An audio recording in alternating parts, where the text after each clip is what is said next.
بسم اللہ الرحمن الرحیم۔ السلام علیکم۔ امید کرتی ہوں آپ سب خیریت سے ہوں گے۔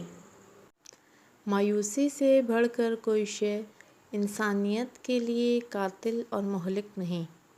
آزمائشیں اور مصیبتیں ایک مومن کو مایوس نہیں بلکہ ہوشیار اور مضبوط کرتی ہیں۔ رب کبھی مکمل طور پر آزمائش میں مبتلا نہیں کرتا، کہیں نہ کہیں کوئی دروازہ کھلا ضرور رکھتا ہے جہاں سے رحمت ٹھنڈی ہوا کے جھونکوں کی طرح آ کر دل کو پرسکون کرتی ہے۔ کوئی نہ کوئی آسانی تو مشکل کے ساتھ موجود رہتی ہے۔ جتنا خوبصورت رشتہ اور مضبوط تعلق بندے کا اپنے رب کے ساتھ ہے، کسی سے ہو ہی نہیں سکتا، کہ جس پر بھروسہ کبھی ہارنے نہیں دیتا، کہ جس پر توکل کبھی غم کو حاوی نہیں ہونے دیتا، کہ جس سے امید کبھی مایوس نہیں ہونے دیتی، کہ جس پر یقین کبھی خالی ہاتھ نہیں لوٹاتا، کہ جس پر ایمان کبھی بہکنے نہیں دیتا، کہ جس کی طرف توجہ کبھی بھٹکنے نہیں دیتی۔ جو اللہ کو ہم سفر بنا لیتے ہیں انہیں سفر کبھی خوفزدہ نہیں کرتا، اور جو اللہ سے جڑ جاتے ہیں انہیں کوئی توڑ نہیں سکتا۔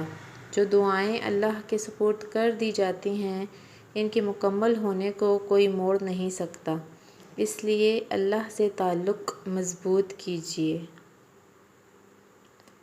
آدھے دکھ ہم غلط لوگوں سے اچھی چیزوں کی امیدیں رکھ کر کماتے ہیں، اور باقی آدھے دکھ ہم اچھے لوگ یہی غلط چیزوں کا پتہ لگا کر کماتے ہیں۔ صبر کے صلے ہمیشہ خوبصورت ہوا کرتے ہیں۔ ہم سمجھتے ہیں کہ ہم نے اللہ کی راہ کو چنا ہے، جبکہ در حقیقت اللہ نے ہمیں چنا ہوتا ہے اپنی راہ کے لیے، اور تم چاہ بھی نہیں سکتے جب تک اللہ نہ چاہے۔ اے اللہ، وہ تمام لوگ جو اپنے نصیب کے کھلنے کے لیے صرف تیری ایک کن کے منتظر ہیں، ان کے لیے وہ کن فرما دیجیے۔ آمین یا رب العالمین۔ بھٹک جائیں تو اللہ سے معافی مانگ لیں اور واپس پلٹ آئیں۔ واپسی کا دروازہ ہمیشہ آپ کے لیے کھلا ہے۔ گناہ ہو جائیں تو اللہ سے توبہ کر لیں اور نیک کاموں میں لگ جائیں۔ اگر تم بستر پر جاتے ہی چند سیکنڈ میں نیند کے آغوش میں چلے جاتے ہو تو تم دنیا کے خوش قسمت ترین انسان ہو۔ تعلقات کی طویل عمری کے لیے اپنی زندگی میں ایک اصول بنائیں۔ دوسرے کی زندگی کے مکان میں آپ کو جتنی ایکسس رسائی دی جائے بس اتنی لیجیے۔ اگر کوئی ڈرائنگ روم میں بیٹھائے تو لاؤنج میں نہ جھانکیے، لاؤنج میں بٹھائے تو اندرونی کمروں میں نہیں جھانکیں۔ یقین جانیں آپ کبھی نکالے نہیں جائیں گے۔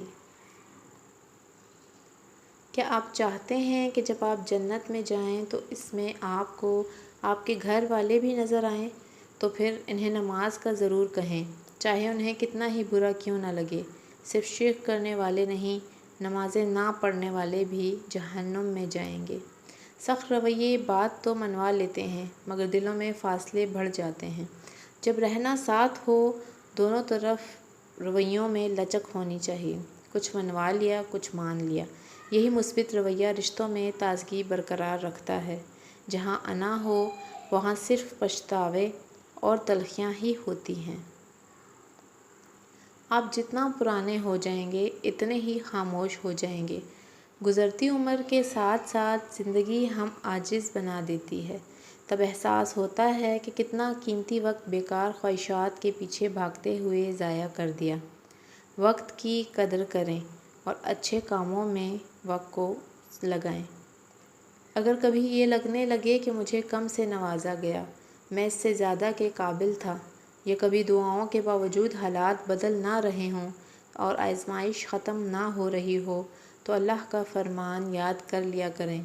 ہو سکتا ہے کہ تم کسی چیز کو برا جانو اور وہ تمہارے لیے بہتر ہو سکتا ہے آپ وقتی کامیابی یا فائدہ دیکھ رہے ہوں، وہ رب اس آزمائش کے ذریعے آپ کے لیے جنت کا سامان تیار کر رہا ہو۔ بے شک وہ جانتا ہے، آپ اور نہیں جانتے۔ اپنے مقامی وقت کے مطابق تہجد کے نوافل ادا کر لیجیے۔ افسوس تم پر، جب تم مددگار ہی کی نافرمانی پہ لگ جاؤ گے تو پھر مدد کس سے مانگو گے؟ اس سے اپنے معاملات ٹھیک کر لو، وہ سب کو تمہارا مددگار بنا دے گا۔ جب آپ خود سے نچلے درجے کے لوگوں کو دل سے عزت دینا اور ایک جیسا درجہ دینا شروع کر دیں گے، آپ کا درجہ خود بخود بڑھ جائے گا۔ میں اپنے دل کے دروازے پر بیٹھ گئی اور اللہ کے سوا کسی کو اندر نہ آنے دیا اور نہ جانے دوں گی، انشاءاللہ۔ اللہ جسے چاہتا ہے اپنا بنا لیتا ہے۔ ہر چیز جو تم کھو دیتے ہو اس کا نعم البدل موجود ہے، لیکن اگر تم نے اللہ کو کھو دیا تو اس کا کوئی نعم البدل نہیں ہے، بلکہ وہ ایسا خسارہ ہے جس کا ازالہ ممکن ہی نہیں۔